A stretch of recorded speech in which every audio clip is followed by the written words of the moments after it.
ఒక్క స్వామి హనుమ మాత్రం సముద్ర తీరంలో మిగిలిన వానరులకందరికీ దూరంగా కూర్చుని రామనామ జపం చేస్తున్నారు.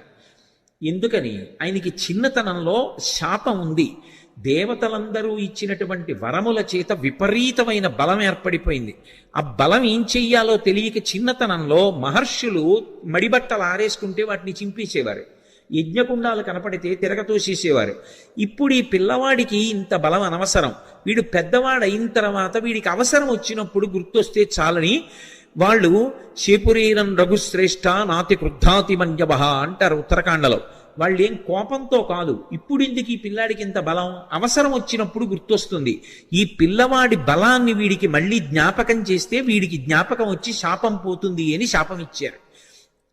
తన బలం తనకి తెలియదు.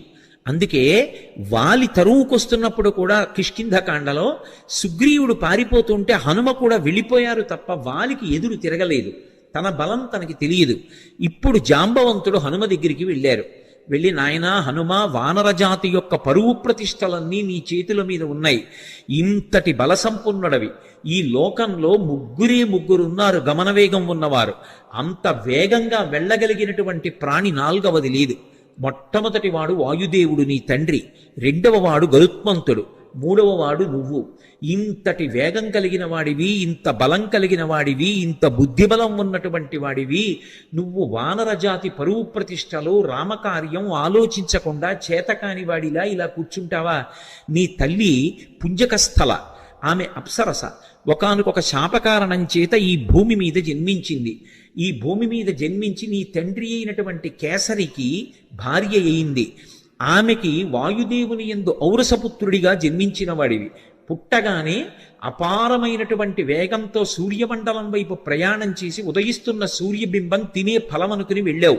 ఇంద్రుడు వజ్రం పెట్టి కొడితే హనువులంటే నీ యొక్క దవడ సొట్టబడి కింద పడ్డావు కాబట్టి నీకు హనుమ అని పేరొచ్చింది.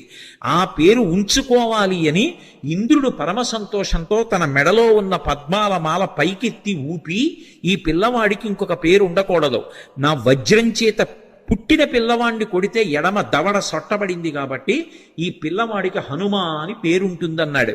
దేవతలందరూ తమ శక్తులు ధారపోశారు. నీ అంత శక్తివంతుడు లోకంలో ఇంకొకడు లేడు. ఇంతటి వేగం కలిగిన వాడివి, ఇంత శక్తి కలిగిన వాడివి, నువ్వు ఇలా కూర్చుంటావా?